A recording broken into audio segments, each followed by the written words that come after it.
Boa noite, oficialmente, a todas e todas que nos acompanham aqui no nosso encontro virtual da disciplina de narrativa jornalística, jornalismo audiovisual, cuja nossa proposta é dialogar com colegas profissionais da área do jornalismo e do audiovisual para compartilhar aqui, então, as suas experiências, sua trajetória e falar um pouquinho do desafio de como é escrever, roteirizar, editar e ser repórter, apresentador deste grande meio audiovisual que tem se transformado não só para as telas da TV, como a gente habitualmente, aí a geração 30 mais é acostumada, mas a geração 30 menos vê, então, nas mídias sociais e no YouTube um grande portfólio, uma grande plataforma, melhor dizendo, para ter acesso a esse tipo de conteúdo de jornalismo audiovisual, no qual a gente tem uma múltipla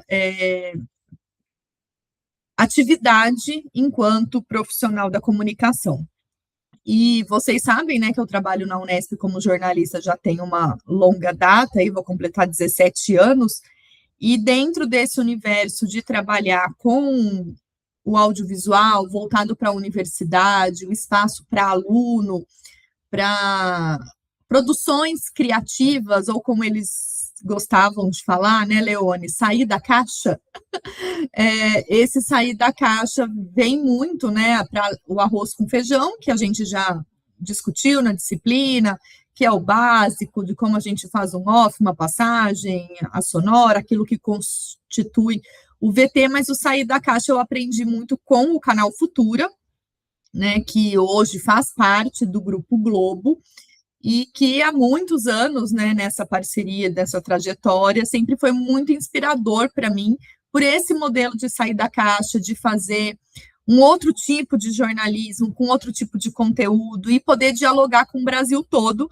porque o canal Futura, né, apresenta várias produções e também coproduções com TVs universitárias de todo o país. E aí, nessa minha trajetória, há alguns bons anos, eu conheci esse jornalista maravilhoso, que eu fiz questão de fazer um convite, e fico muito, muito grata por ele no meio da agenda, porque eu sei que ele é meio doido, assim, né? Ele vai contar para vocês um pouco da rotina dele, das mudanças que ele passou nos últimos anos, né, da pandemia para cá, que é o Leone Gabriel, que é jornalista, publicitário, fez um mestrado, trabalhou no canal Futura um bom tempo, a gente trabalhou junto, né, em algumas das nossas produções de conteúdo, não só de jornalismo, mas de infoentretenimento.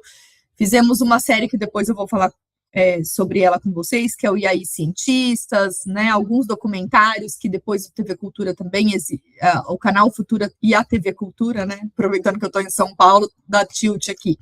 A TV Cultura e o canal Futura também exibiram, né, que fala sobre a educação, a transformação das pessoas por meio do ensino superior de qualidade. Fizemos algumas outras produções sobre vacina, sobre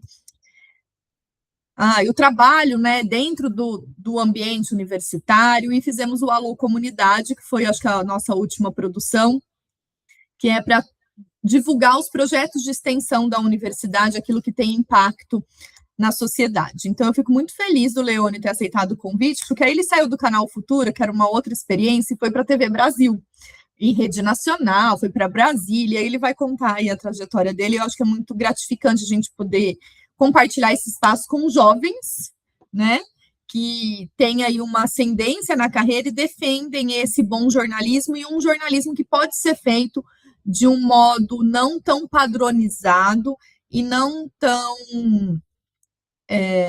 como que eu posso dizer, tão polarizado como a manipulação de mídias, ideologias colocam o jornalismo como responsável, né, o quarto poder, como a gente fala em alguns momentos, e principalmente defendendo, né, essa qualidade, a ética na produção e a diversidade, que é muito importante dentro desse espaço de representatividade, e mostrar o impacto e a responsabilidade que a gente tem diante das informações que a gente leva, e o cuidado, então, que a gente tem que ter desde a educação até o momento em que a gente interage com esse público posteriormente. Tá bom? Então, eu fico aqui muito lisonjeada, Leone, por você abrir a brecha na sua agenda. Não sei se você está no Rio neste momento, mas aí você conta para a gente, fala um pouquinho aí da sua trajetória e fico, mais uma vez, muito feliz de revê-lo aqui nessa oportunidade. Bom dia, pessoal. Bom dia, Maíra. Obrigado aí mais uma vez para participar dessa aula. É sempre bom compartilhar as experiências, né? Eu me chamo Leone Gabriel, tenho 29 anos, sou jornalista e publicitário de formação e mestre em mídias criativas. O jornalismo e a publicidade eu fiz na PUC-Rio, como bolsista ProUni, e o mestrado eu fiz na UFRJ, na Escola de Comunicação da UFRJ. Terminei o mestrado no início do ano passado, e o meu mestrado ele foi com foco na comunicação pública, nas TVs públicas. Então, a minha carreira ela começa na minha carreira no jornalismo, né? Porque antes eu fui muito para a área da saúde, que eu sou técnico em enfermagem também, e depois na graduação eu resolvo seguir pela área de comunicação por conta de um projeto social que eu participei no Complexo do Alemão. Eu sei que vocês não são do Rio, mas o Complexo do Alemão é um complexo de favelas na zona norte do Rio de Janeiro, e eu participei de um projeto social de literatura e que me fez escrever lá, enfim, ganhei alguns reconhecimentos. E acho que o pessoal está interagindo aqui, o Samuel. O Samuel é aí do Rio. Nós temos alguns alunos do Rio, viu, Leone? Niterói, tem outros alunos aí. Ele está falando que é de Campo Grande. Show, beleza. E aí eu participo desse projeto no Complexo do Alemão. Eu também era da Zona Oeste. Minha mãe até hoje mora em Campo Grande, Samuel, um bairro, no mesmo bairro que você mora. E minha família toda é da Zona Oeste, de Bangu, uma família de baixa renda, uma família negra de baixa renda, que, enfim, tem no seu DNA essa vontade de mudar através da educação, que é uma luta ancestral, né, da comunidade negra, e que eu consigo apresentar já alguns resultados de uma luta que não é só minha, né? Então, através da educação, eu consegui ascender socialmente e furar algumas barreiras. Então, hoje eu sou mestre em mídias criativas e também já passei por vários veículos. Aí, como eu estava dizendo, começa ali, né, no Complexo do Alemão, essa mudança de mentalidade, entendendo que jornalismo também é uma profissão que eu poderia seguir. Porque eu não conhecia ninguém dessa... Eu sempre vivi em ambientes que eram muito diferentes do que eu convivo hoje. Então, eu não tinha nem essa possibilidade de sonhar com uma carreira que não era voltada para pessoas pobres, negras, enfim, pouquíssimas referências. E eu entro na universidade e ali meu mundo abre, porque a PUC-Rio é uma universidade da elite carioca, né? Da elite branca carioca, e eu tive essa experiência, tanto o lado positivo de ter acesso a alguns espaços de prestígio na sociedade, quanto também um lado negativo, que é o enfrentamento das desigualdades. Então, ali eu pude vivenciar tudo isso, né? E foram bons anos na universidade, porque eu fiz dupla habilitação e uma especialização também. Eu fiz jornalismo, fiz publicidade e propaganda e também fiz uma especialização em mídias e tecnologias digitais. E que ali eu já começo a trabalhar muito com o terceiro setor, área de assessoria de comunicação. Então, eu começo a trabalhar na área de comunicação a partir desse lugar. e eu tive muita dificuldade de acessar estágios em TV, por exemplo. Por mais que eu tivesse disposição, eu nunca consegui avançar assim, nos estágios, inclusive na própria universidade, porque eu sempre fui uma pessoa muito engajada com algumas causas sociais.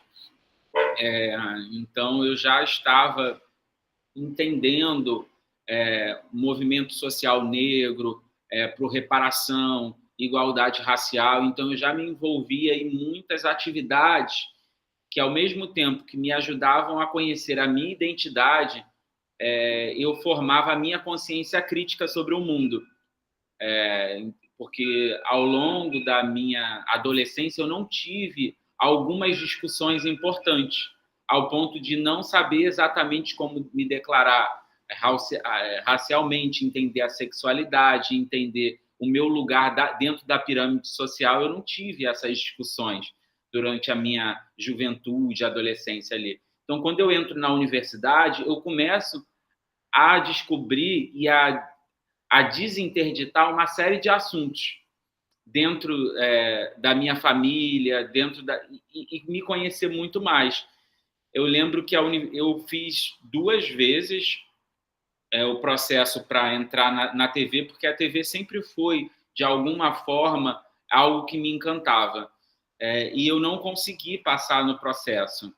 E depois eu fiz até a disciplina na época de telejornalismo, e eu lembro que o meu entusiasmo e vontade de praticar era tão grande que eu recebi 10 na disciplina. Aí eu cheguei a questionar: poxa, na disciplina você me deu 10, mas na hora de ser estagiário da TV, da universidade, eu fiz a prova 2, 3 vezes e eu não consegui passar. Qual é a dificuldade, né? E aí, depois disso, eu entro para ser estagiário. Enfim, passei por uma série de estágios, em terceiro setor, área pública, e depois um estágio que eu queria trazer aqui é o estágio no Globolab Dados. O Globolab Dados era o laboratório de inovação tecnológica do Grupo Globo. Não era bem um estágio, era uma pesquisa. Então, eu era um bolsista quase que de iniciação científica, só que da empresa. Então, a gente desenvolvia uma série de pesquisas para a transição da Globo. A gente formava núcleos de pesquisa que desenvolviam uma série de projetos. Eu desenvolvi, ao longo de um ano, 4 projetos. O último deles foi o Parquinho Globo, que veio se tornar a área infantil do Globoplay, que não existia. A gente fez o primeiro projeto da área infantil do Globoplay, que se chamava Parquinho Globo. A gente discutiu isso com a equipe que estava fazendo esse estudo. Então, foi um dos projetos. Eu também fiz projetos de jornalismo, que foi o Mantes. Era um projeto de jornalismo em diferentes linguagens. Então, o nosso papel dentro do Globolab Dados era cada núcleo tinha 3 pessoas: um criativo, um designer e um programador. Eu era do perfil criativo. E aí cada núcleo desenvolvia isso, fazia parte do Globo Universidades também. Essa foi a primeira turma, eu fui da segunda. Cada núcleo fazia tinha um desafio que a gente ia tocando. E aí o ciclo era de 1 ano e meio quase. Aí você cumpria e abria uma outra turma de pesquisadores. E foi bem legal, assim. É um projeto co-irmão de outras 3 iniciativas, porque a PUC-Rio ela tem um prédio que fica junto com o mercado. Então, tem um projeto com a Globo, que acho que hoje em dia se chama Ideia Globo e não Globolab Dados.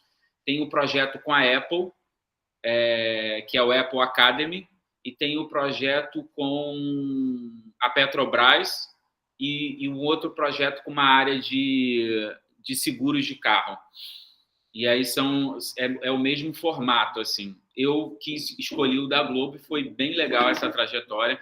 E logo depois que eu finalizo, a Globo me dá 2 opções de ser aproveitado no G1, para a home do G1, trabalhar ali com conteúdos criativos para a home do G1, ou eu ir para o canal Futura como produtor. Aí eu fui para o canal Futura como produtor, e fiquei, assim, com 3 meses de casa, surgiu uma oportunidade de tirar uma férias. Eu acho que foi até a férias da Karen, que é uma jornalista que ficou um bom tempo no canal Futura apresentando um programa chamado Conexão.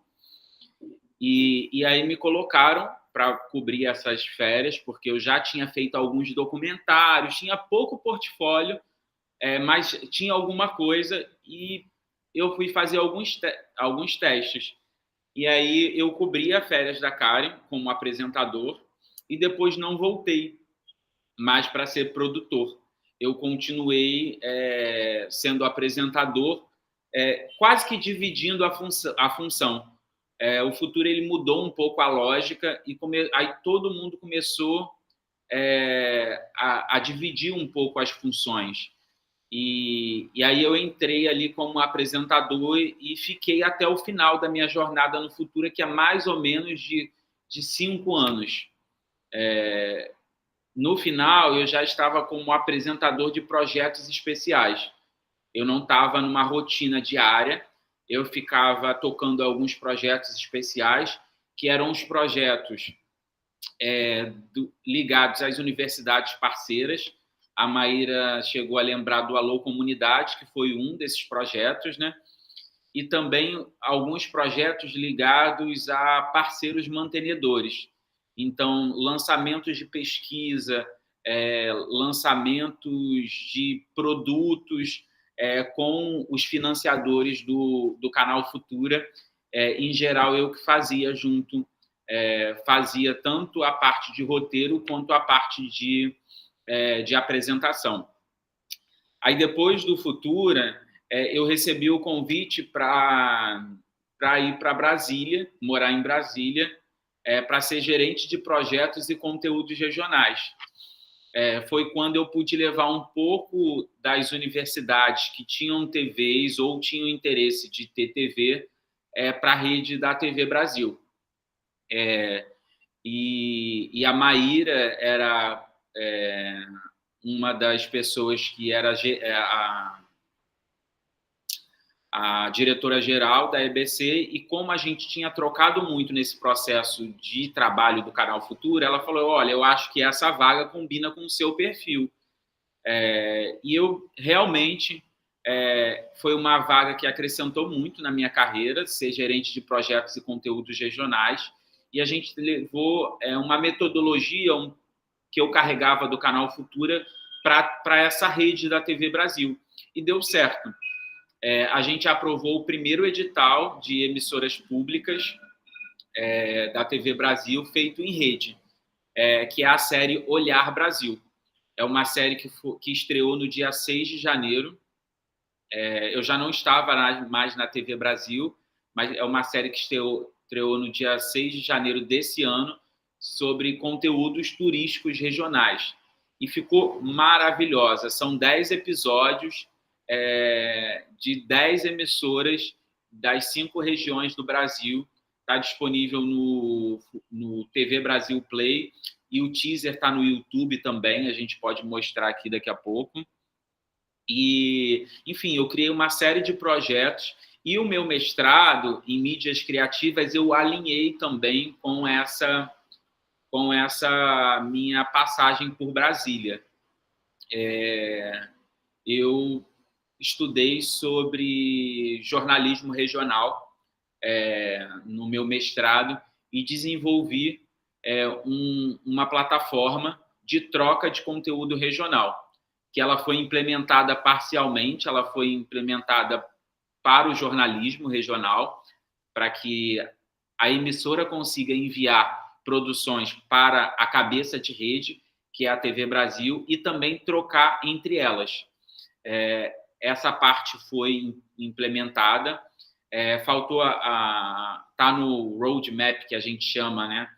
Nessa esteira, a implementação para as emissoras de rádio e também para conteúdos que não são jornalísticos. Então, assim, foi uma fase muito importante que eu saí no meio do ano passado, de Brasília, consegui criar uma série de processos, mobilizar orçamentos grandiosos. Então, aprendi muito sobre o funcionamento de uma televisão. Aí é que eu digo, não é a parte de conteúdo, e sim a parte operacional. Então, eu pude visitar uma série de estações de TV pela primeira vez, entender como acontece a transmissão de um sinal terrestre. E aí, tudo isso eu fui aprendendo, né, enquanto gerente de projetos e conteúdos regionais. E tive uma visão mais global sobre isso. E agora eu chego nessa fase atual. Depois que eu saí de Brasília por uma série de mudanças estruturais que aconteceram, né? A TV Brasil é uma emissora pública, então ela funciona, os cargos funcionam com regime comissionado, são indicações políticas, né? E então, essa estrutura mudou, o ministério mudou, e é uma estrutura volátil, né? A Maíra conhece como funciona cargos comissionados. E aí eu volto para o Rio de Janeiro e começo a desenvolver alguns projetos de novo com o terceiro setor. Então, hoje eu estou com uma consultoria trabalhando para uma série de instituições do terceiro setor, desenvolvendo campanhas institucionais, basicamente, e operando algumas áreas de comunicação. Por exemplo, o Instituto Nacional de Ciência e Tecnologia Antirracismo, da Nilma Lino Gomes, da UFMG. Inclusive, vai ter um colóquio sobre raça e interseccionalidade na Unesp, em Franca, que eu estou envolvido também. Eu assumi a coordenação de comunicação desse instituto, também no CERT, da escritora Cida Bento, que escreveu O Pacto da Branquitude, e também estou fazendo um projeto especial para a Globo, que é o Prêmio Sim à Igualdade Racial, que passa todos os anos, depois do Fantástico. Então, esse prêmio vai ser gravado no dia 13 de maio e ele é exibido no dia 24 de maio. E eu estou tocando junto. Há muito tempo atrás eu ajudei a criar esse prêmio e as coisas vão acontecendo, né? E estou também para lançar, Maíra, uma pós-graduação em telejornalismo com a CAL, que é a Casa de Artes de Laranjeiras. A gente está formatando essa... E a gente ia lançar em outubro agora, mas a gente ainda está formatando e pedindo as aprovações do MEC para lançar em fevereiro, logo após o Carnaval, a aula, mas a inscrição começa esse ano já. Então, as coisas vão acontecendo.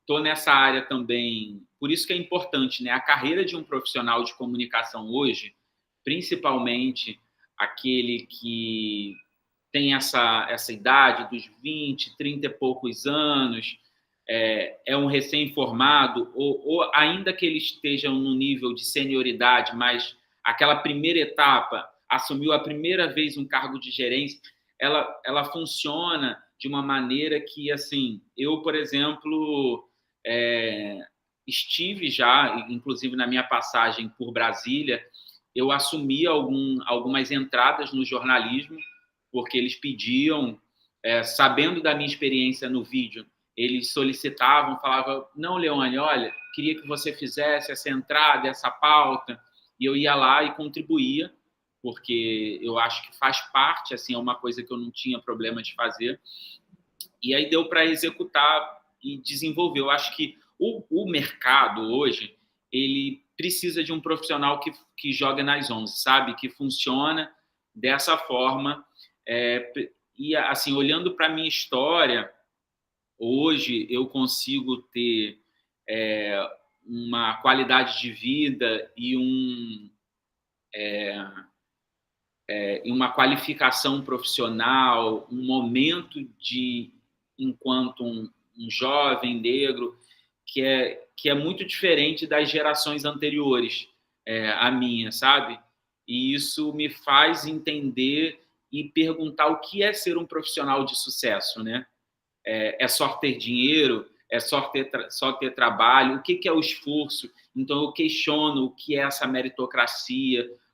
Então, eu acho que hoje eu consigo ter um olhar que me coloca em um lugar de atender e trabalhar com propósito para o que eu acredito.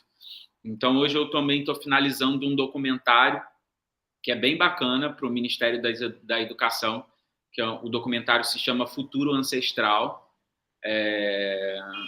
que fala sobre a atuação do movimento negro brasileiro na pauta da educação. Então, a gente vai desde os anos 80 até os dias de hoje com os principais avanços. E eu estou assinando o roteiro e a direção desse documentário. Deve ser lançado oficialmente em novembro pelo canal Futura, no canal fechado, pela TV Brasil, no canal aberto, ou TV Cultura. A gente está vendo se vai falar com a Antônia Pellegrino ou com a Maria Ângela. As duas sinalizaram o interesse. Às vezes pode passar primeiro em uma e depois em outra. Então, assim, a gente tem que trabalhar nas 11. E eu fui um profissional formado para justamente atuar. Por isso que eu não quis fazer só jornalismo. Eu fiz jornalismo, eu fiz publicidade, e eu acho que é um pouco desse lugar. Mas vamos abrir, assim, se vocês tiverem alguma dúvida. Não sei se a gente passa o material agora, Maíra, para ter uma noção. Queria te ouvir. Não, eu acho que nessa sua trajetória, né, Leone, nem eu sabia todas essas histórias, assim, mas eu acho que é muito interessante para a gente, né, entender esse mercado hoje, entender essa pauta da diversidade, da representatividade, então essa ancestralidade, né, que está até no título do documentário que você vai lançar, e aí depois me manda quando lançar e estiver disponível, né, gratuitamente para eu poder compartilhar com eles no próximo semestre, né? O lançamento vai ser em São Paulo, viu? Porque a instituição é de São Paulo. Ai, me convida, quem sabe, se der, se eu estiver na capital, eu vou te ver e prestigiar seu lançamento. E eu acho que essa questão da educação ela é muito importante. Então, a gente tem histórias aqui, Leone, de alunos que já têm uma experiência na comunicação, mas não têm o diploma. E esse é um grande nó, assim, que se dá na cabeça de muitos jovens, quando a gente vai conversar com o pessoal do terceiro ano do ensino médio, cursinho pré-universitário. Mas o diploma não é obrigatório para ser jornalista. E a gente percebe o quão diferencial isso é. Eu trouxe aqui uma colega que foi minha aluna na Unesp, trabalha na Record, e ela disse, não tem diploma, a gente nem chama para seleção de estágio. Então, não sei se você enfrentou isso, né? Eu posso falar uma experiência disso também. Porque isso é, de fato, algo que a gente tem há mais de 10 anos, né, discutido, 15 anos, né?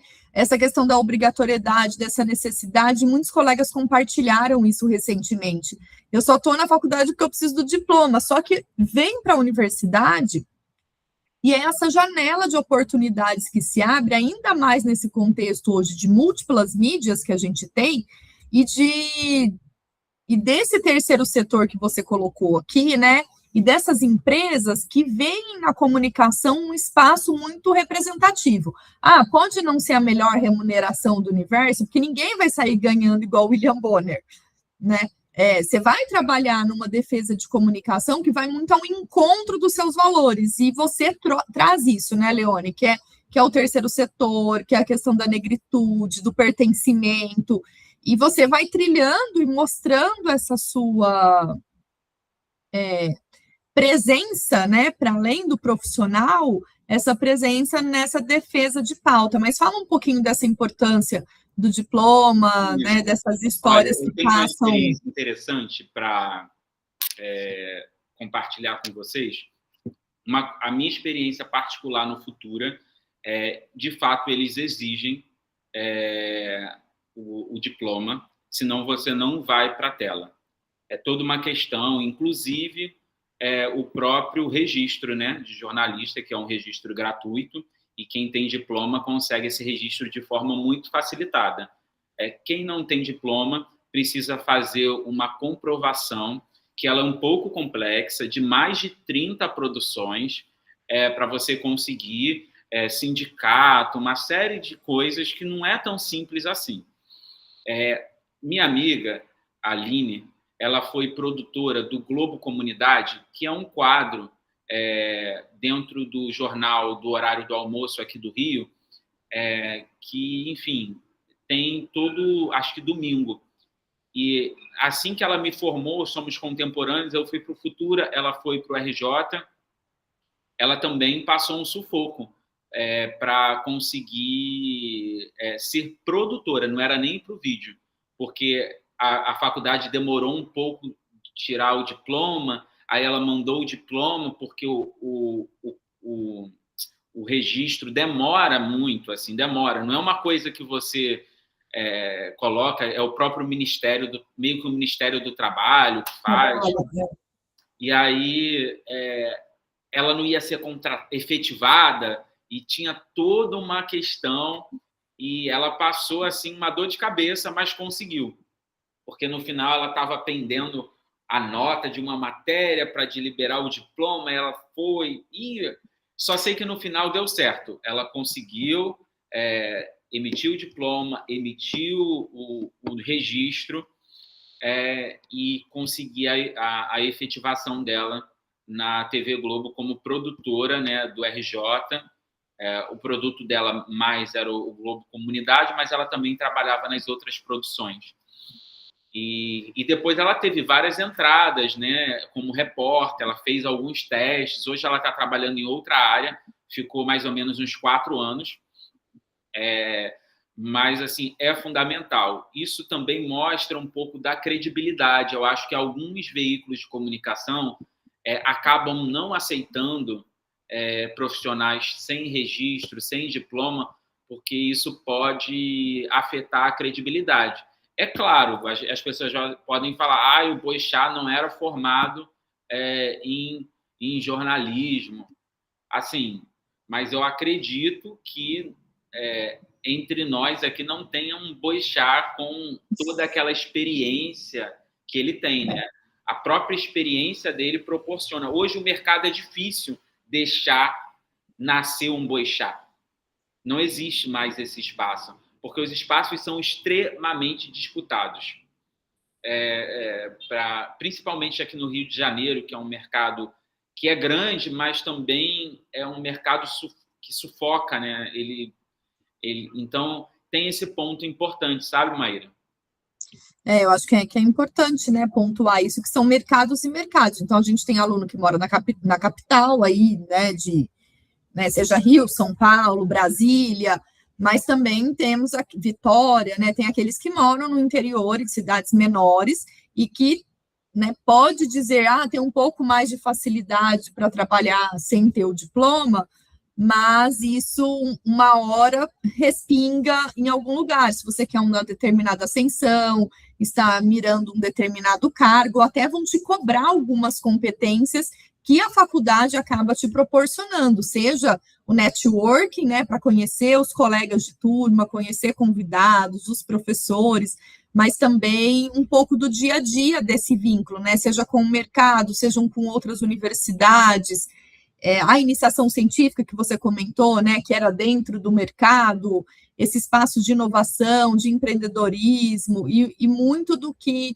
o Canal Futura defende desse papel da educação para transformar vidas e para levar uma informação com um pouco mais de leveza e sem aquela, né, toda a fórmula, né, de um jornal nacional, por exemplo, mesmo vocês sendo parte, né, do Grupo Globo. Então, eu acho que isso também traz uma diferença, né, não só para a sua formação, mas na escola de outros colegas que tiveram essa oportunidade de sair da caixa, que é um termo que eu nunca esqueci, que o Motocani, que era o diretor artístico do Canal Futura, falava, sai da caixa, né?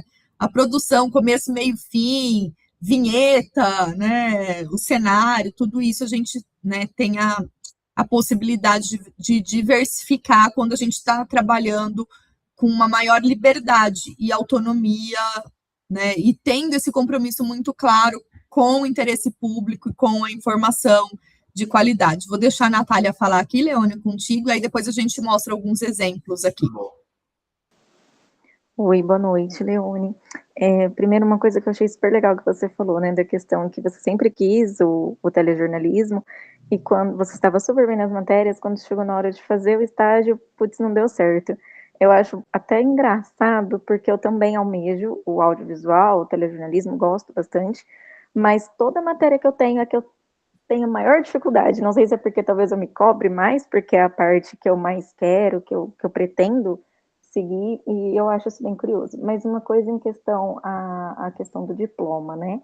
Eu acho que talvez aí você vai poder falar melhor pra gente essa questão da gente ter hoje muitos influencers tomando um espaço que acaba tirando o lugar de quem está aqui estudando, de quem está se dedicando da forma correta, digamos assim, né? O caminho certo para a gente ter ali uma noção de ética jornalística, para a gente ter todo esse repertório, né? E hoje a gente tem muitos influencers, pessoas que chegam do nada, que alguma crisezinha na internet já transforma aquela pessoa num boom, e essa pessoa alcança um lugar que talvez muitos estudantes almejam e não conseguem. Isso realmente acontece ou é uma visão muito, como eu posso dizer, generalizada que a gente tem olhando de fora? Natália, prazer falar com você. Eu vou te dar uma opinião particular minha, vou respondendo de trás para frente, tá, Maíra? Eu acho que sobre a ascensão dos influencers, né, nas coberturas de grandes eventos, isso é algo que tem acontecido, eu acho que é irreversível. Hoje, por exemplo, no final de semana teve o show da Shakira. A gente viu influenciadores também fazendo a cobertura. O Milton Cunha é um querido. Ele não é jornalista, ele estava lá no público. Se a gente cortasse, né, Maíra, para 10 anos atrás, seria o jornalismo da Globo nesse lugar. Na cobertura de carnaval, a gente tem o Felipe Veloso, que não é jornalista, ele é um ator. A gente tem uma série de atores que estão avançando com esse perfil mais repórter. Então, eu acho que começa a ter uma diferenciação do papel de repórter para o papel de jornalista. Então, o papel de jornalista ele não entra em disputa, eu acho, mas o papel de repórter, sim. Principalmente em cobertura de grandes eventos e também para programas de entretenimento. No encontro com a Patrícia, poeta, por exemplo, a gente percebe em algumas entradas atores, no É de Casa, no Mais Você, com a Ana Maria. Às vezes, vira e mexe, você percebe perfis que é justamente essa tentativa da televisão de se reinventar, de trazer a informação com algo mais leve, com algo mais entretenimento. Como se desse a liberdade poética, né, da gente se aproximar, pegar a plateia, dar uma opinião, né, falar de um modo ainda mais coloquial e íntimo, que o jornalismo, pela sua responsabilidade, pela sua credibilidade, não pode, né, transpor eu acho uma que não é barreira. uma questão de não poder, Maíra. Eu acho que é uma questão do perfil que encaixa. Porque, assim, as eleições, por exemplo, são pautas de coberturas de evento, vamos dizer assim. O Enem são coberturas em rede de evento. Eles não colocam atores para fazer isso. Não. Por mais que existam reportagens criativas para falar com os estudantes no Enem, com os eleitores, eles entendem a responsabilidade. Agora, em eventos como Rock in Rio, Carnaval, grandes eventos no Rio de Janeiro, encontro, assim, falar com o povo fala nas ruas, a gente tem perdido esse espaço. Aí talvez, Maíra, fosse até um questionamento, não da gente virar influenciador, mas a gente entender qual é o tipo de reportagem que a gente está levando para a rua. Será que a gente precisa se reinventar na linguagem e no formato, que é o que o Canal Futura sempre tenta trazer de alguma forma, né? E que por muitos anos trouxe produções que falavam sobre temas bem difíceis, como matemática, português, desigualdade, chão de escola, uma série de temas de um formato diferente. Então, o que é uma reportagem hoje? Será que é só a cabeça, o off, a entrevista? Como que a gente está fazendo essa nossa passagem dentro de uma matéria, de um VT de telejornal? Então, Natália, eu acho que a gente está em disputa, a gente vem perdendo esses espaços, claro, pelos influenciadores, mas eu acho que a gente precisa se reinventar também. Não é fácil, assim, é um discurso bonito de falar, mas na prática a universidade ainda não está preparada para incorporar uma ousadia dessa. É isso mesmo, porque assim, eu até brinco com eles e falo, né, a gente vai aprender a fórmula do arroz com feijão, porque a grande mídia, né, então se a gente olha para a SBT, para a Record, para a Globo, né, para os canais, assinatura que tem o seu jornalismo, segue uma determinada fórmula, né, o apresentador, ele fala, chama a reportagem, aí entra o repórter, se ele entra ao vivo, aí ele vai estar com o entrevistado, ele faz o mesmo movimento, câmera faz o mesmo movimento. Aí, tecnologicamente, a gente aprimora um pouco, porque hoje a gente pode fazer ao vivo com o celular. Eu tenho uma ex-aluna, que eu até fiz um convite para ela participar também, que ela agora vai ser correspondente da TV Aparecida lá no Vaticano. E aí perguntaram para ela no Instagram, mas você está indo com uma equipe? Tem um repórter? Ela falou, não, sou eu e a câmera e o tripé, e o microfone. Então, ela foi, né, sozinha para se desbravar enquanto correspondente lá na Itália. E aí a gente percebe que essa tecnologia também nos sobrecarrega, também nos exige outras habilidades, mas para além disso a gente precisa pensar nesse processo todo, é o que você falou, né? Ressignificar a linguagem, ressignificar o formato, como que a gente pode fazer alguma coisa informativa, jornalística, diferente? Será que eu preciso ser sempre o informativo? Eu não posso ser interpretativo? Eu não posso deixar claro a minha opinião? Né? Então, quando a gente fala dos grandes âncoras nos Estados Unidos, e que o Boris Casoy trouxe isso para cá, para a televisão no SBT, é isso, eu quero dar a minha opinião, mas eu estou deixando claro que é a minha opinião, neste momento. Mas aí a gente tem essas disputas de poder, né? Seja pela audiência, pela concorrência das emissoras, e hoje uma disputa com os streamings, com as plataformas de mídias digitais, e que fazem com que a gente ainda se amarre nessas fórmulas, porque se deu certo até agora, né? Pelo morrer de fome, entre aspas, a gente não vai, né, nesse tipo de produção, mas é o que você falou e eu acho muito feliz essa colocação, é um mercado em disputa. O audiovisual é um mercado em disputa. Quando a gente abre esse espaço para o cidadão... Principalmente a reportagem, Maíra, os influenciadores de fato estão querendo esse espaço, porque é um espaço de prestígio e eles só estão olhando por esse lado. Ninguém entende que essa profissão, o jornalismo, o repórter, precisa ter uma capacidade intelectual e de construção de narrativa, principalmente na TV aberta, Maíra, que você está falando para milhões de pessoas. E é uma responsabilidade muito grande, não é só visibilidade, sabe? E eu acho que a gente precisa sempre trazer e entender esse papel público do jornalismo, esse serviço que nós oferecemos para a sociedade. Se a gente perde essa missão de informar a sociedade, a gente desvirtua da nossa essência enquanto jornalista. Sim, concordo com você, né? Porque é essa informação pública, esse interesse público que faz, de fato, né, o jornalismo ter esse espaço, ter essa credibilidade, essa confiabilidade que a gente tem, né, junto junto a um público, e essa dimensão, né, da informação com entretenimento, e o CQC, né, da Band, o Custe o que custar, ele, né, promoveu muito essa pauta, principalmente dentro da política, por fazer gracinhas lá, né, no Senado, na Câmara, para informar as pessoas, só que nem todo o público, né, específico daquele programa entendia o que era informação, o que era entretenimento. Muitos nem eram jornalistas de formação, outros já eram, tanto que, né, conseguiram espaço, né, como jornalista, por exemplo, o Felipe Andreoli, né, que foi ser o jornalista esportivo da Globo depois, mas aí agora já está no entretenimento de novo.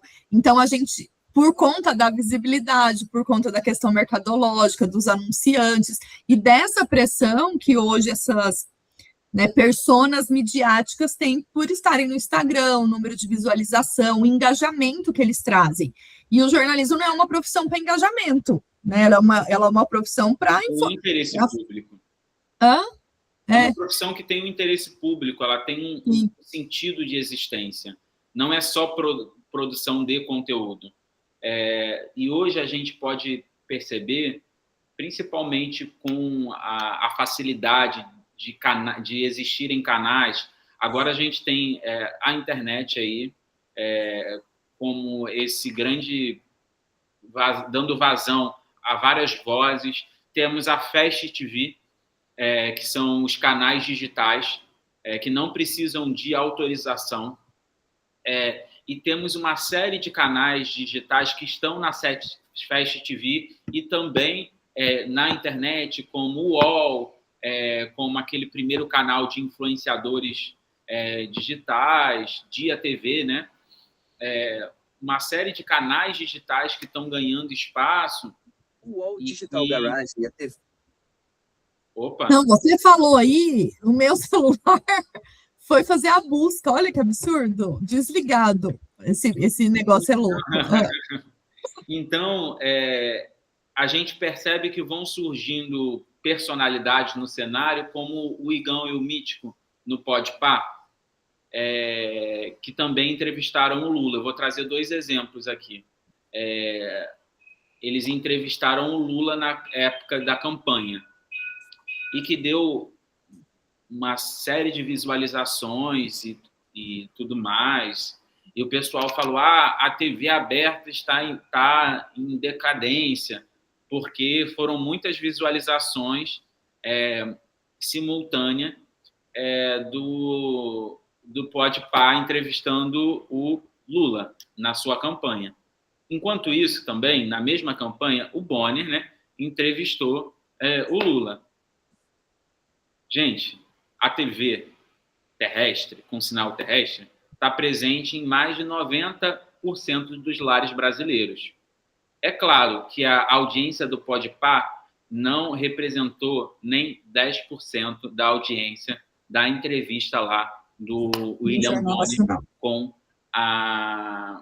com o Lula. Então, a gente não pode cair em um discurso que ele é quase que anticientífico e reacionário, que não está baseado em fatos.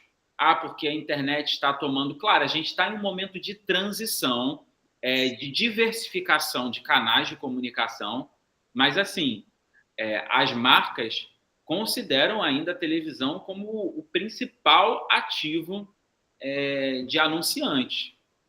Porque realmente atinge milhões assim, ao mesmo tempo.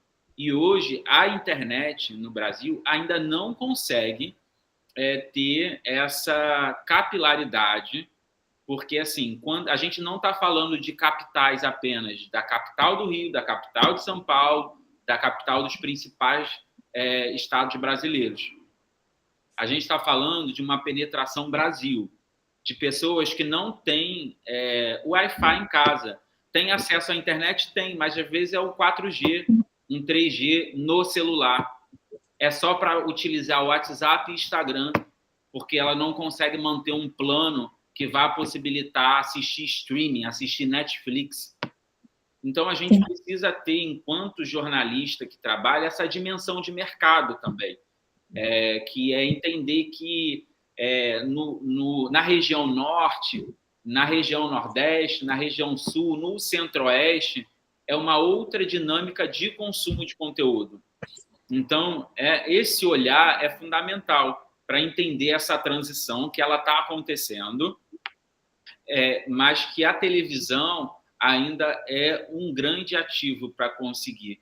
Eu lembro da experiência do Facebook, que tinha assinado com a CBF para transmitir a Série A. Não aguentou pela quantidade de acessos da Série A. Isso já tem alguns anos, não sei se a Maíra lembra. Sim, eu lembro. Tinha esquecido disso, mas você trouxe, é verdade, isso mesmo. Há vários bares tentando colocar Chromecast para transmitir ou pela plataforma do Facebook a Série A, porque muitas pessoas se reúnem em bares, né, para ver o jogo. Eu lembro dessa movimentação, o pessoal fez até reportagem sobre isso. Mas assim, a plataforma não aguentou, a gente não tem uma banda de internet para conseguir reter um público de uma Série A, de um Fla-Flu, por exemplo. Sim. É uma questão tecnológica também. Então, assim, a gente está num momento de transição, mas que a televisão ainda é esse grande canal. Você falou da questão do olhar, né, Leone? Então, eu vou mostrar o shortzinho aqui do Olhar Brasil, né? Tá. Sua concepção, né? Nossa, esse é o meu filho. É o seu filho, e espero que estejam te dando crédito, né? Por esse filho. Isso é uma outra história, porque lançou no dia 6 de janeiro e eu já não estava mais. Porque a gente sabe como isso funciona, infelizmente. Um cenário que arrebata. Vou voltar aqui.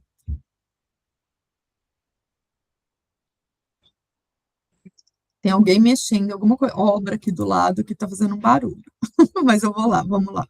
Um cenário que arrebata corações e instiga a imaginação. Assim é Canidé de São Francisco, onde a força do rio São Francisco esculpiu uma das paisagens mais majestosas do Brasil. Cânions imponentes com até 50 metros de altura, guardiões de histórias ancestrais e capítulos do Nordeste marcado pelo cangaço. Uma jornada que reúne aventura, heranças culturais e belezas naturais de tirar o fôlego. Não é à toa que Canidé de São Francisco recebeu o título de capital sergipana do turismo. Aqui, cada rocha e cada curva do rio contam uma história.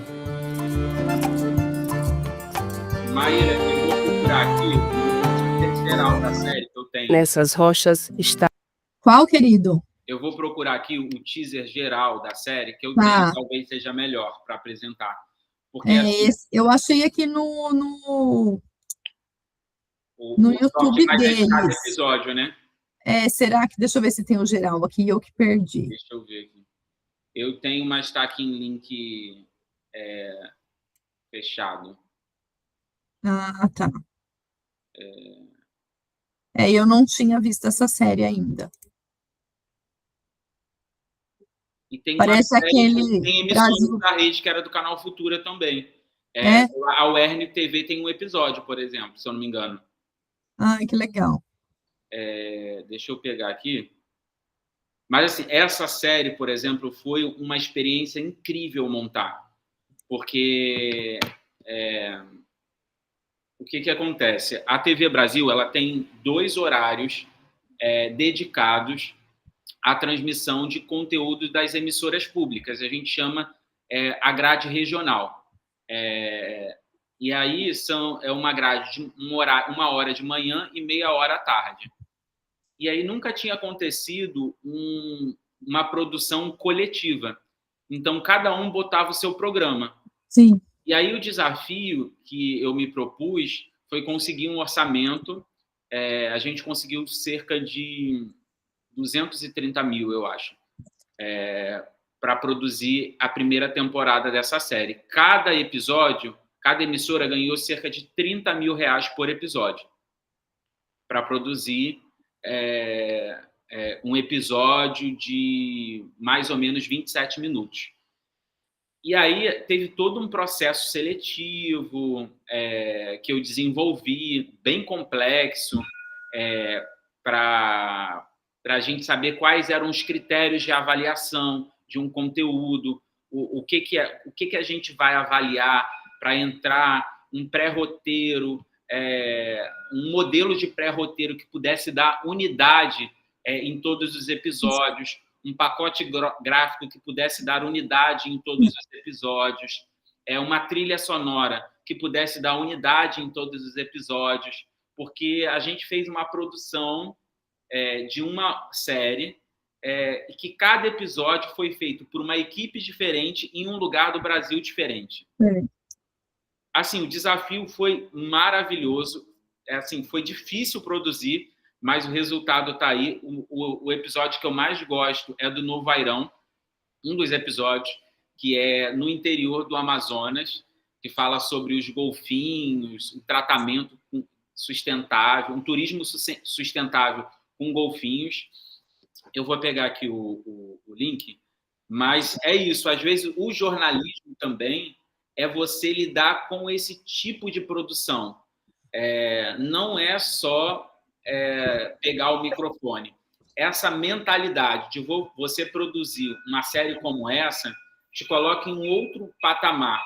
Então, a gente começa a criar um histórico de inovação dentro do próprio jornalismo. Acho que o Samuel quer falar. Enquanto isso, eu vou procurar aqui o teaser. Ei, Samuel. Professora, eu adoro as suas aulas. As suas aulas sempre... Você sempre traz um conteúdo muito rico para a gente. Eu fico Eu viajando. tenho bons amigos, viu, Samuel? Você não tem bons amigos, você tem os melhores amigos. Aí é bom, aí é bom. Fico feliz aí, a nossa colega aí, o Leone, vou falar assim, meu conterrâneo aqui da Zona Oeste. Pô, você é uma inspiração para mim. Eu busco também vencer a tua história. A sua história é a minha história. Eu sou de uma família simples também, uma família de negros, pobre, criado na favela também, que estamos vencendo também, buscando conhecimento, lutando contra essa desigualdade social. E as coisas que você falou aí, cara, eu perdão por falar cara, mas são linguagens coloquiais. Mas as coisas que você disse, assim, todos os dias eu me apoio nisso, eu creio, busco estar antenado.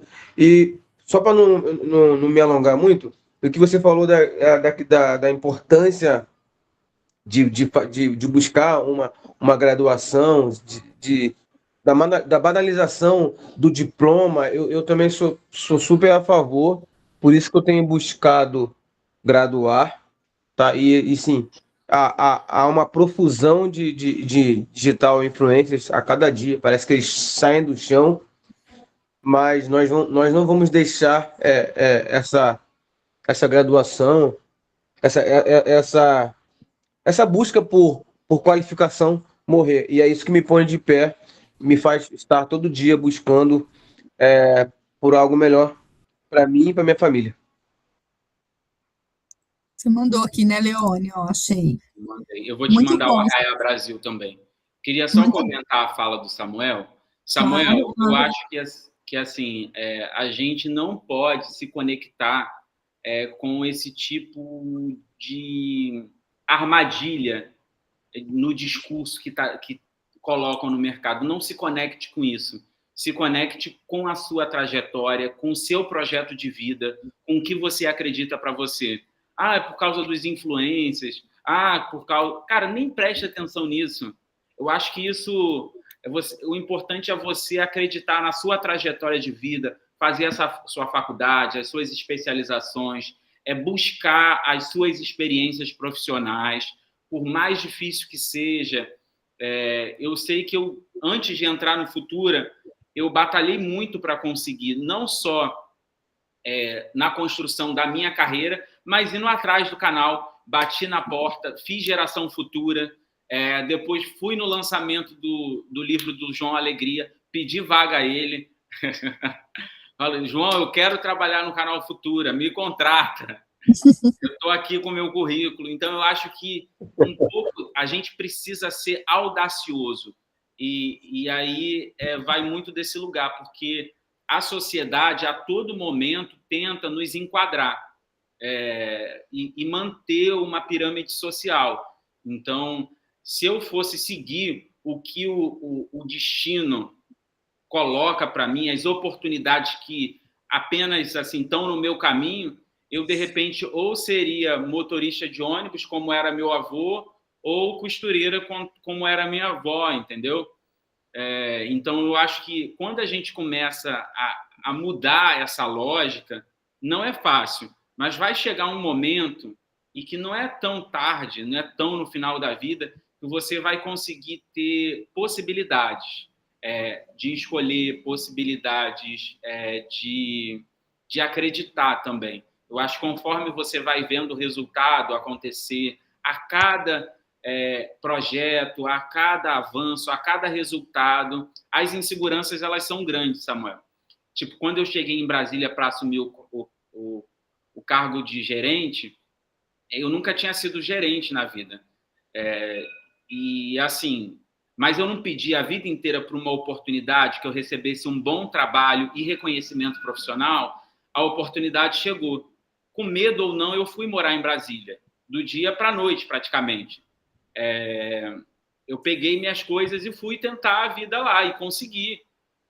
E isso proporcionou eu comprar minha casa, por exemplo, a ter uma estabilidade, ter uma qualidade de vida e um conforto que eu não tinha antes, mesmo no futuro, porque quando a gente vem de uma família que é desestruturada, eu acho que tem uma responsabilidade muito maior, tem muito mais pessoas dividindo a renda. Então, eu acho que é um pouco desse lugar, de você conseguir avançar, entendendo que as oportunidades elas estão aí, e que quando ela chegar, encare e vai. Não fique com esse receio. Porque qualquer profissão, né, na vida pessoal, a gente vai encontrar esses discursos e essas falas que vão nos brecando, né? Então é importante mesmo essa sua mensagem. Vou mostrar aqui, então, o teaser Professora, completo. posso falar só mais uma coisinha rapidinho? Claro. Pô, sabe aquela aula que a gente não quer que termine? Essa é mais uma delas. Eu tenho buscado, nesse semestre principalmente, que é o meu sexto período, eu tenho buscado pôr mais a cara, né, numa linguagem mais coloquial, né? Eu tenho me visto mais como comunicador, como jornalista. Eu tenho, já falei para a Maíra algumas vezes, eu tenho um desejo, tenho um sonho de ser um jornalista esportivo. Mas quando eu vejo uns caras como o Leone, bem-sucedidos, e aí eu enxergo também um pouco fora desse nicho do esporte, sabe? O jornalismo ele é muito abrangente. E, cara, você foi para Brasília, entendeu? Então, hoje eu me preparo, sim. Hoje eu me lanço mais como comunicador. Eu já gravo alguns conteúdos para uma TV modesta aí também do Nordeste. Enfim, quando aparecer essa oportunidade, eu vou mergulhar de cabeça. Mas tenho buscado conhecimento. Então, é só para dizer que eu tô no caminho também e creio que uma hora vai virar. Sou de uma família muito assim, muito grande, e também de classe social, de renda baixa mesmo. Eu sou um dos caras que mudou um pouco isso com o meu trabalho. Eu faço uma coisa hoje que não tem nada a ver com jornalismo, mas jornalismo é a minha paixão, é o que eu amo fazer. Eu busco vencer nisso. Obrigado, desculpa se fui muito... Nada, Samuel. Só antes de passar o vídeo, Maíra, a mensagem que eu tenho para deixar é: saiba que sempre tem alguém te observando em algum lugar. Sempre vai ter alguém te observando.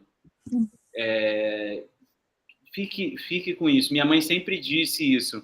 Faça o seu melhor, ainda que... E não faça o seu melhor tentando esperar imediatamente um retorno. Faça o seu melhor porque você quer ser um melhor profissional. Então, eu acho que é isso, porque as pessoas estão observando. Vai chegar, a hora vai chegar. A gente não sabe quando é. E quando a oportunidade chega, a gente precisa reconhecer E às vezes bate um medo, mas Mas a gente vai, né? Com certeza.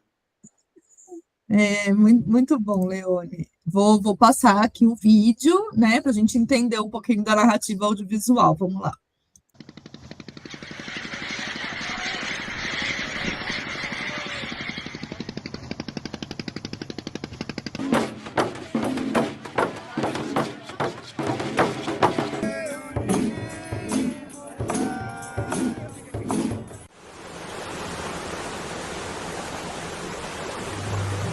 É como se você voltasse no tempo. Exuberante. Isto aqui é um complexo turístico raro no mundo. Vestígios da ocupação humana de 50 mil anos atrás, indicando que a ocupação da América é muito mais antiga do que se pensava. O turismo comunitário na região trouxe o reconhecimento para as raizeiras e os raizeiros. A seiva do baru contém cálcio e contém ferro, viu? E ela é boa para anemia. Foi na década de 50 que o cientista e escritor, membro da Academia Brasileira de Letras, Dr. Silva Melo, descobriu que estas areias podiam ter características terapêuticas. E se a gente não preservar a natureza, daqui a uns tempos a gente não vai ter mais. Mas para quem sabe valorizar a natureza, ela dá o sustento para muitas pessoas. Eu acho assim que sem o turismo, eu acho que seria muito difícil. Se feito de forma errada, vai ser um desastre.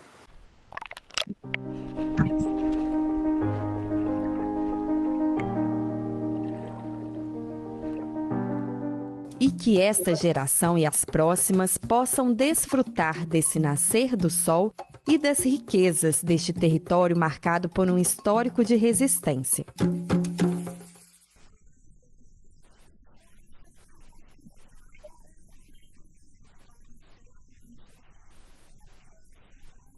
Você está escutando o off desse áudio final? Porque aqui para nós não entrou. Mas deu para entender. Mas esse final, só que não entrou? Só o finalzinho, o último. Que pena! E é aquela repentista, né? A repentista, é. Mas tá o link aqui para eles, depois se eles quiserem assistir.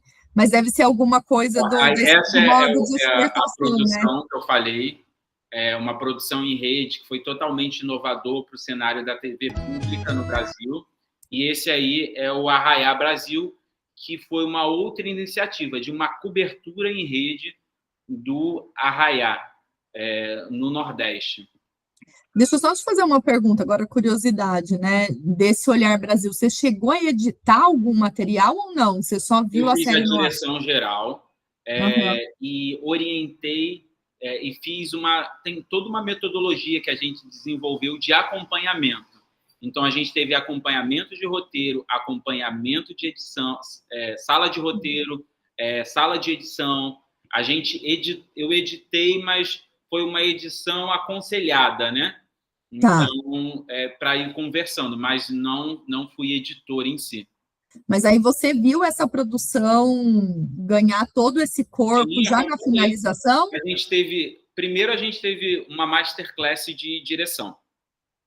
Que inclusive eu tive a possibilidade de contar com os profissionais da própria casa da TV Brasil, profissionais incríveis, que deu uma masterclass de televisão, depois de edital, de toda a parte burocrática, né? Uhum, sim, agora a mão na massa, uma masterclass de direção, aí entramos em salas com um cronograma, sala de roteiro, a gente teve uma sala coletiva de roteiro e depois salas individuais, com cada projeto.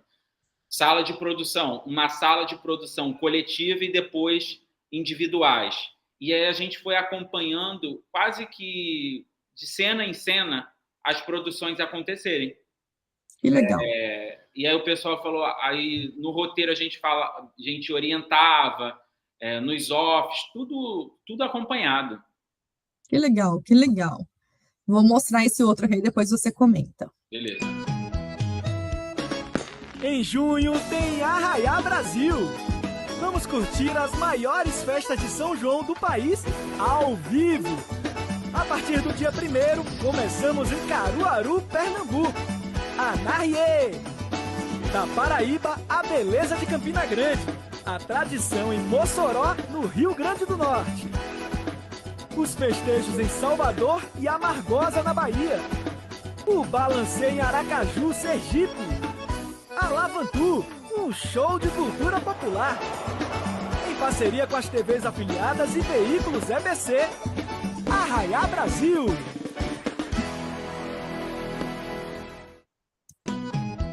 Essa foi a chamadinha, né? Isso, foi a chamada. E aí, o que acontece? Essa é uma produção muito especial, assim. Foi a primeira vez que o Carnaval do Nordeste passou de forma simultânea em uma emissora nacional. Então, a TV Brasil e sua rede de afiliadas transmitiu essa cobertura do Carnaval, os principais carnavais do Nordeste. Então, a gente estabeleceu um modelo com as emissoras do Nordeste e também com, aí dependendo do lugar, com a prefeitura local ou com o governo do estado que financiava a festa. Algumas TVs, como a TV Bahia, já fariam a cobertura normalmente do Carnaval. Mas, por exemplo, no Rio Grande do Norte, em Aracaju, e em Campina Grande e Caruaru, a gente teve uma conversa com o político local para ajudar aquelas TVs afiliadas a estruturarem essa transmissão. Que legal. E aí foi um processo assim, muito genuíno e muito interessante de construção para chegar no resultado de transmissão. E aí eu fiz a direção também, né? Assinei a direção geral, e cada emissora tinha o seu diretor ali da transmissão local, e a gente recebia na TV Brasil os sinais, fizemos uma grade, e eu ficava junto lá na TV Brasil a madrugada inteira, fazendo as entradas, a hora que entrava propaganda, por exemplo, na emissora local. Não podia entrar na TV Brasil, a gente trocava junto com o técnico, né? E também uma outra coisa que foi legal era trocar de um lugar para o outro. Por exemplo, Caruaru e Campina Grande são os maiores São João do Brasil. Campina Grande e Caruaru. Inclusive, eles competem, né? Se você perguntar tanto para um quanto para outro, eles são rivais, assim, a ponto de dizer, o meu é o maior carnaval do Brasil. Não, é o meu. Por exemplo, teve noite que a gente jogava de um para o outro. E aí, cada festejo, né, cada transmissão tinha o seu apresentador local. Então, a gente amarrava esse roteiro bem e aí jogava, e ficou incrível. Assim, foi uma transmissão que trouxe audiência, que eles já repetiram esse ano. Tenho um prazer de ter deixado esse legado lá, esse formato, porque já transmitiam o Carnaval. Mas era só na Bahia, em Recife, eu acho, e no Rio. No Rio, às vezes. E aí, o Arraiá é uma coisa que a Globo não mostra, e o sonho que ficou plantado são os bois, né, lá da Amazônia, Parintins. Sim. Ficou plantado porque é um contrato da Acrítica, que é uma TV lá da região norte, que tem os direitos disso, mas a gente estava pleiteando também, porque assim, a cultura brasileira é muito rica, enquanto a gente fala de regionalismo. Então, e um outro projeto da rede também foi o Círio de Nazaré, que a gente conseguiu fazer essa transmissão a nível nacional do Círio, que é um evento que mobiliza assim, o mundo lá no Pará. E é bacana, assim, foi uma experiência legal. Eu acho que eu vou pegar aqui mais de uma experiência da Pref TV, que era uma emissora lá de Caruaru, que ela ainda não estava no ar, porque para você colocar uma TV no ar é um processo um pouco mais complexo. Hoje em dia já entrou, a gente ajudou muito. e eu tenho a experiência deles aqui. Mas pode ir falando, Maíra. Não, eu ia, né, comentar assim, a importância de você ter essa experiência, né, de produção, bastidor, ir para frente das câmeras, né, conseguir ter essa dimensão da produção para depois chegar nesse estágio de olhar para esse macro, para esse universo e pensar na direção, né, na construção de um programa, que a transmissão ao vivo é um programa, né, está ocupando um espaço na grade, né, tem todo o artefato de um programa ao vivo, né, entrada de microfone, corte de câmera, corte de sinal, porque né, faz parte dessa grade de programação e que movimenta, né, toda essa regionalidade. Então, assim, acho que essa representatividade que você traz, né, é fundamental para a gente poder observar, né, a riqueza que a gente tem de produções audiovisuais, que pode ser que muitas vezes a gente não observe que tem todo esse potencial, né, e é legal olhar essas TVs que são, né, estão nesse processo de construção, né, até entrar no ar, né, conseguir essa fidelidade junto ao público, essa sua existência com as pessoas que, né, que trabalham dentro da emissora, né, dentro dessa produção audiovisual, e verificar quão legal é a gente, né, vivenciar essas experiências. E eu acho Maíra, minha experiência como produtor e bastidor, roteirista também, me proporcionou ter essa visão mais ampla. Então, é bem legal assim poder intervir na realidade de uma televisão, trazendo um produto como esse, sabe? Sim, e esse reconhecimento, né? Então é legal que houve continuidade, né, de muitos desses projetos para que, de fato, novos profissionais de audiovisual cheguem nessas emissoras. Olha, mas eu vou te falar, não foi uma disputa fácil, porque por mais que a gente tenha conhecimento e experiência, algumas decisões são políticas. Eu lembro que quando eu estava implementando o primeiro edital, mais da metade da empresa estava contra. Por que isso não acontece? Porque não dá para fazer repasse e não sei o quê, e vai ficar que os conteúdos da rede não são legais e tal. E foi uma loucura. Só que a gente conseguiu a aprovação por muito custo. Eu tive que defender o projeto numa reunião de diretoria da emissora. Então, eu fui lá, apresentei o projeto, viabilidade, a segurança que eles precisavam, para a Secretaria da Presidência também, da República, para conseguir liberar esse recurso, e as coisas foram acontecendo. Então, são várias habilidades que a gente vai desenvolvendo que são fundamentais para você ser um realizador. Então, não adianta só idealizar, você tem que realizar, porque é o que fica, né? É o que fica, e é isso que a gente vai ver aqui, ó.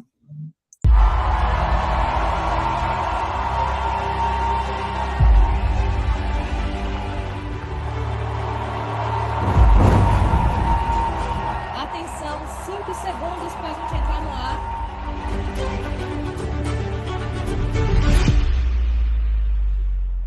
Ao vivo, aqui pela Pref TV, pela TV Brasil, para todo o país. Pra você ver, tá na Pref TV, o maior São João é na Pref TV. Pra você ver, tá na Pref TV, o maior São João. A repórter Carolina Pinto traz mais informações pra gente, direto de Caruaru. Muito boa noite pra você. Boa noite, Guilherme Portanova. Nós estamos aqui em cima do palco.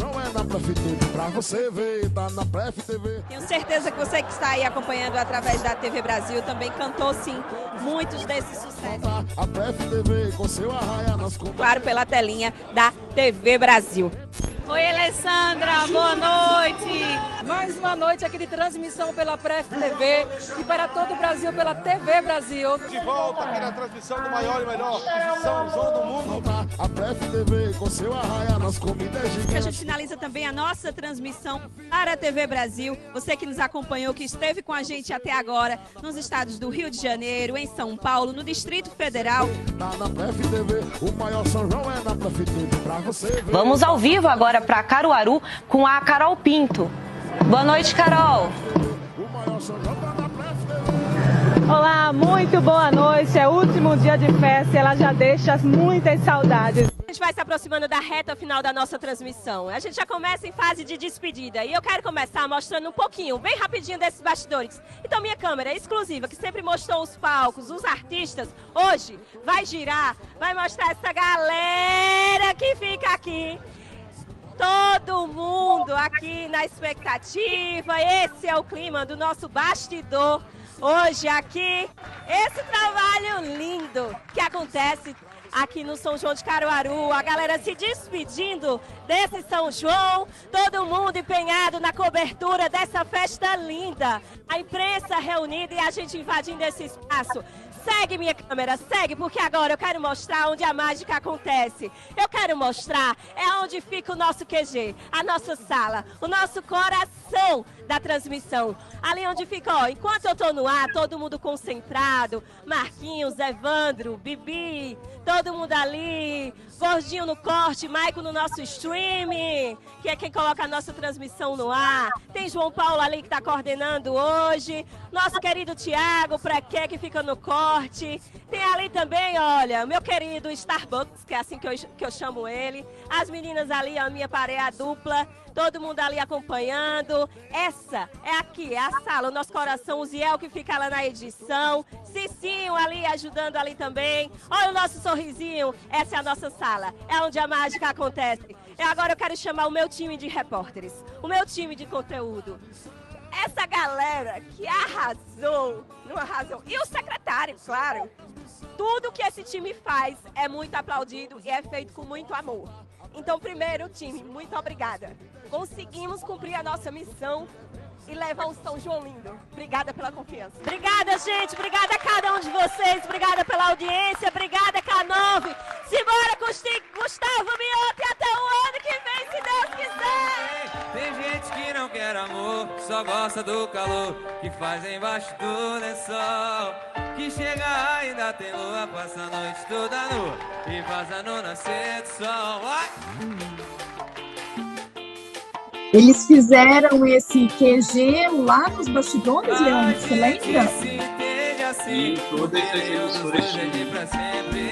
Não uma estrutura tão grande como essa, dependendo da realidade da emissora, mas tinham, porque precisa de uma estrutura básica de multilink, de transmissor, duplicidade de sinal, ou rádio, ou internet, ou, enfim, link SR, uma série de questões técnicas, ou satélite também, dependendo da emissora, para receber esse sinal e conseguir subir ao vivo.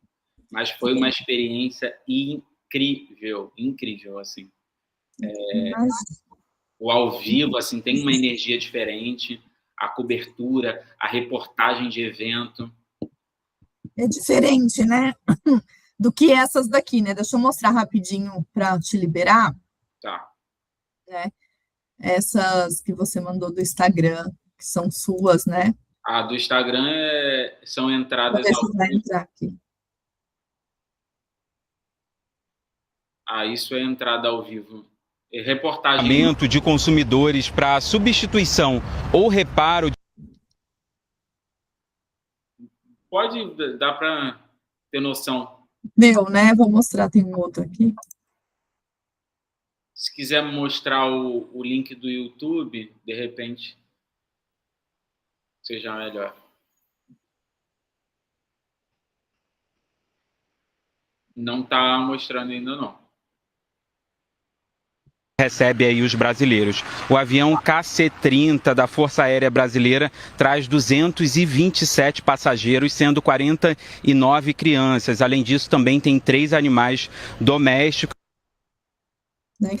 Boa noite, Porta-Nova e Ara. Esse segundo voo de repatriação de brasileiros decolou de Beirute, capital do Líbano, hoje, 12h30, e tem previsão de chegar em Guarulhos, São Paulo, amanhã bem cedinho, 7h30 da manhã, a gente recebe aí os brasileiros.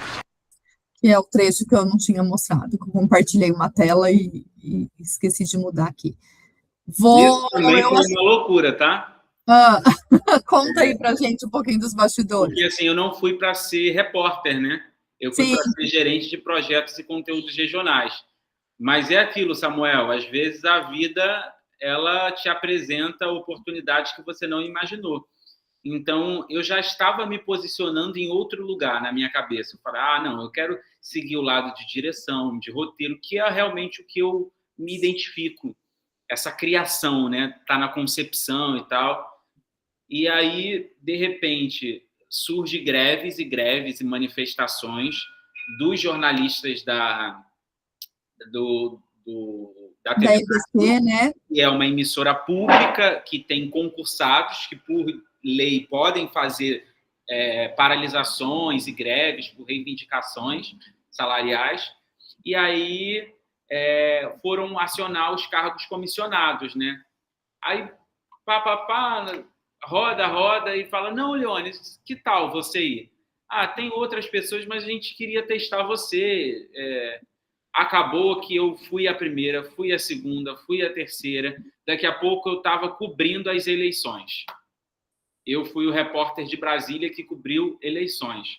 Então, assim, que foi lá para o tribunal, acompanhar a mobilização, a fechamento, a abertura de urna, fechamento, contagem de votos, fui acompanhando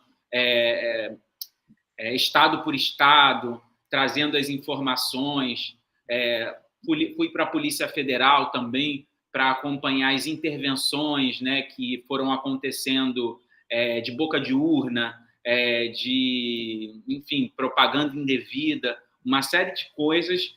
E foi uma experiência incrível, que no Canal Futura eu não tinha vivido. Eu não fui repórter de rua no Canal Futura. Eu fui apresentador de estúdio.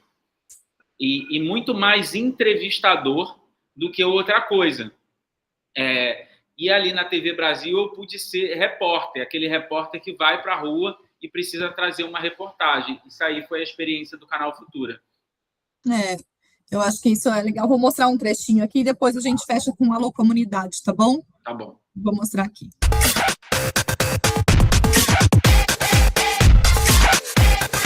Você fez esse portfólio, né, seu?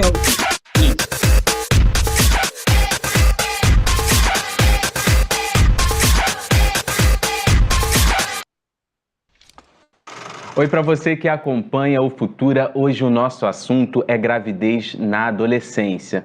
Por hora, nascem 44 bebês de mães adolescentes no Brasil, de acordo com dados do SUS. Mas quem são as mulheres mais atingidas e como uma maternidade pode afetar a vida de uma adolescente? O Conexão começa agora. A Tatiana deu um bom dia bem solar pra gente, né? Então, bom dia para você que chegou nessa live agora e está tomando café da manhã com a gente. Hoje vamos entender como o carnaval educa a sociedade e quais são os ensinamentos que podemos tirar desse nosso patrimônio imaterial. Hoje vamos falar sobre pluriversalidade. Esse conceito foi formulado pelo filósofo sul-africano Ramose. Conexão hoje tem outra convidada especial aqui para abrilhantar o nosso programa, que é a Sandra de Sá, a cantora, a pessoa que eternizou essa música nas rádios de todo o Brasil, né, e nas festas. Noticiamos aqui em 2018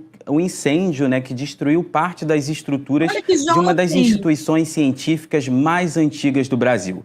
O Museu Nacional, esse ano, dia 6 de junho, completa 204 anos. Hoje vamos falar sobre o acesso ao ensino superior dos estudantes que moram nas grandes periferias das cidades brasileiras. Existem várias possibilidades para o candidato ter acesso à graduação, né?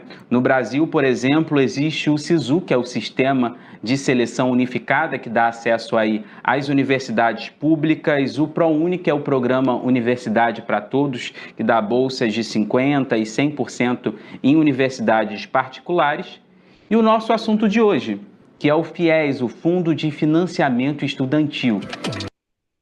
E aí segue você nesse... Isso aí eu fui pegando os principais produtos que eu fiz e fui colocando. Esse trecho que a gente viu foi especificamente do Conexão. E aí aqui o Alô Comunidade.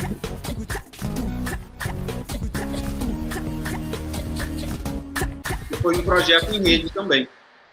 O Alô Comunidade começou e vamos te mostrar o que tem sido produzido nas instituições de ensino superior de todo o Brasil.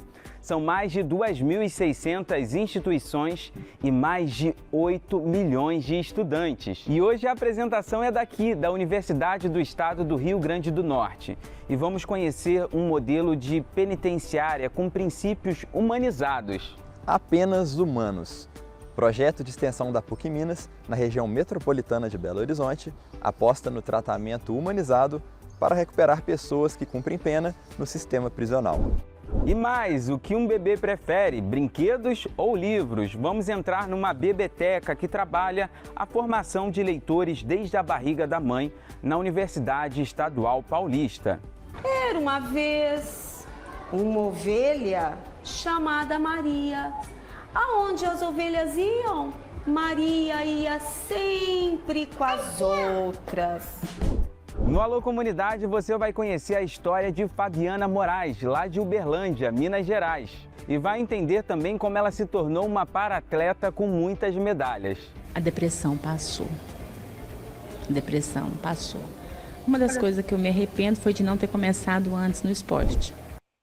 Vamos fazer uma viagem ao passado para conhecer os afloramentos, onde são desenvolvidas pesquisas de paleontologia na Universidade Federal de Santa Maria.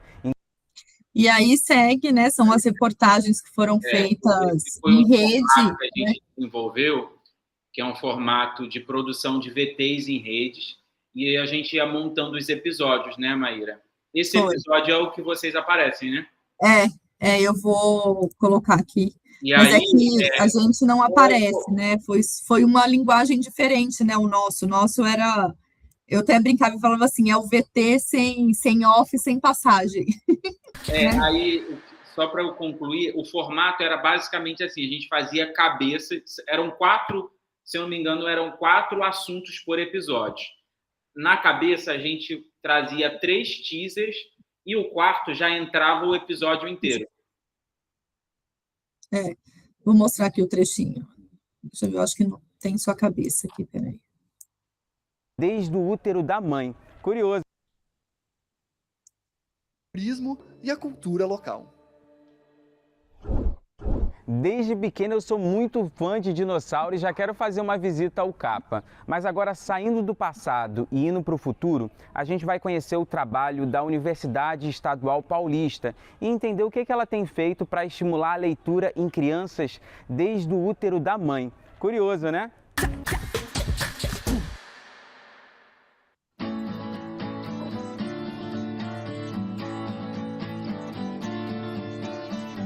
O objetivo dos nossos projetos é a formação do leitor desde a mais tenra idade, né?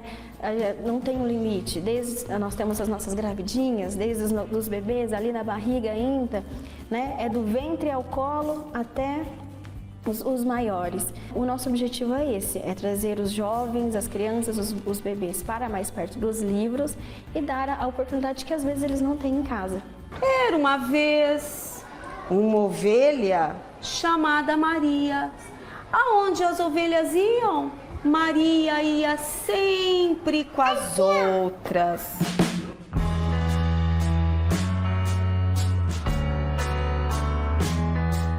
Quando você lê, você está no mundo de uma outra maneira. Então, nós acreditamos que a literatura, principalmente a leitura do texto literário, deve começar no útero.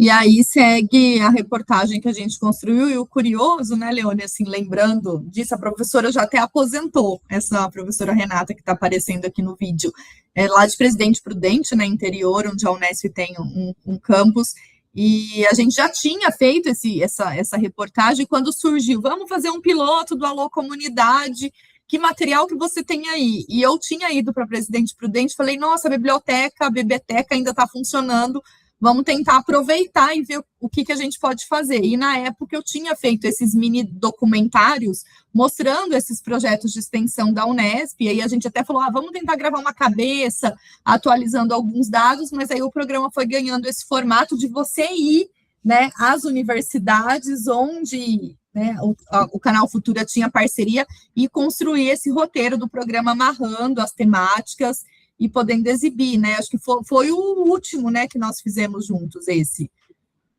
Foi, Maíra, e foi um projeto também que a gente lutou muito, né, para que acontecesse. A gente não recebeu as universidades parceiras que produziam, eram com recursos próprios, não teve repasse, né? Não teve. O único recurso que eu consegui foi para viagem, né, para eu poder ir nas instituições. Cada episódio foi gravado, as cabeças, né, a apresentação do programa em uma universidade foi o que a gente conseguiu manter para ter uma unidade também, né? E você gravava com a equipe de lá, não era a equipe técnica? Exatamente, com a equipe técnica. O único orçamento que eu consegui foi do meu deslocamento, que eu ia, e aí já com aquele roteiro pré-feito, gravava ali, era um desafio, assim, mas ficou bom, né? Ficou bom. A gente tem orgulho desses produtos, assim, né, Leone, que eu acho que levam esse jornalismo para aquele lugar que a gente estava falando do interesse público, do nosso compromisso, de levar a informação, não só a factual, é claro que a factual se fez muito bem, né, cobriu lá pela TV Brasil, né, várias pautas, a questão da eleição que você pontuou ali, né, os refugiados chegando, os aviões, né, com os refugiados voltando ao Brasil, não refugiados, né, os brasileiros que estavam fora do país retornando. Repatriados, era esse o termo que não estava lembrando. E então eu acho que a gente mostra toda essa versatilidade que o jornalismo oferece para a gente enquanto profissional, e que nós, enquanto profissionais, temos que saber olhar essas portas, né, ou essas janelas de oportunidade, como eu já mencionei aqui, para a gente ter esses espaços e mostrar essa riqueza que é o jornalismo, né? Então, assim, acho que foi um bate-papo aqui, que passamos do horário do teto, mas é sempre muito bom te ouvir, ver as suas experiências, e eu acho que né, ser professor é muito isso, é poder compartilhar essas histórias, mais do que passar técnica, como que faz um off, como que corrige um texto, né? Isso a gente tem as avaliações formais, tem as apostilas que mostram, e é muito no dia a dia, na prática, que eles vão aprender, né?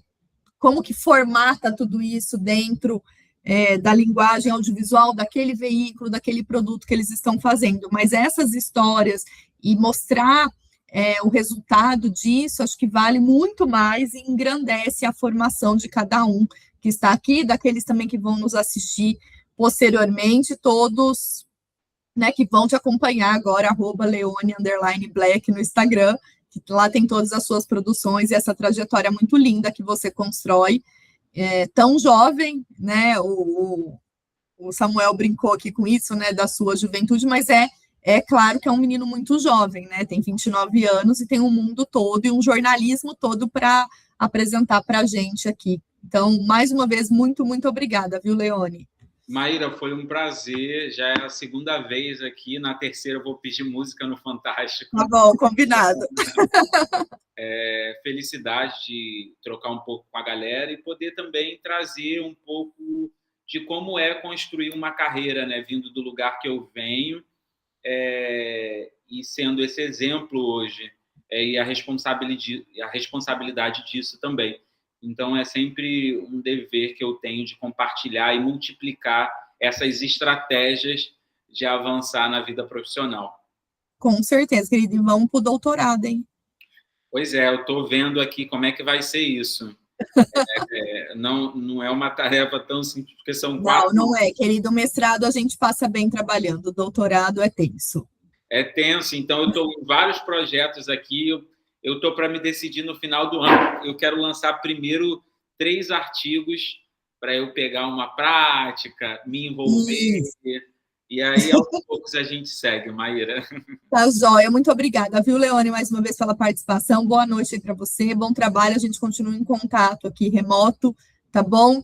Um beijo grande aí. Pessoal, muito obrigada pela companhia aí, por acompanhar essa aula e esse debate com Leone. Aproveitando, então, só dizendo que hoje começaram as nossas provas, as nossas avaliações, e a ideia é que a gente, dentro da disciplina de jornalismo audiovisual, a gente possa fazer um material semelhante a esse que o Leone mostrou da repatriação dos brasileiros, né? Vocês na frente à câmera, aí pode fazer num trio, né? Para que vocês produzam esse material em vídeo, depois editem esse material, para que a gente possa compartilhar na página do curso e aí trazendo um debate sobre a nossa própria profissão, que eu acho que é muito importante que vocês, para além da técnica jornalística do audiovisual, consigam também refletir sobre as contribuições e sobre o próprio jornalismo que nós fazemos hoje, seja mediado pela inteligência artificial, pelas diferentes plataformas, e também nessa discussão que nós trouxemos aqui hoje, aí já trouxe pauta, né, para dar ideias para a prova de vocês, para avaliação técnica de vocês, né, sobre a obrigatoriedade do diploma para o exercício do jornalismo. Então, a ideia é que seja um material curto, que possa colocar vocês frente a esse desafio do que é produzir para o audiovisual, a partir das diferentes experiências que nós tivemos aqui, compartilhadas com 3 colegas que trabalham, né, nessa área do audiovisual, tá bom? Então, boa noite para vocês, boas provas, avaliações para cada um, e qualquer coisa, manda mensagem que eu respondo vocês, tá bom? Boa noite, obrigada aí pela companhia e até breve. Boa noite, professora. Que bom que você gostou, Tati, um beijo, até. Sigam lá o Leone, que vocês vão aprender bastante com ele, hein? Ele é maravilhoso. E tem o chefe dele também, que aí no semestre que vem, que foi chefe dele no Canal Futuro, eu trago no semestre que vem, tá bom? Prometo.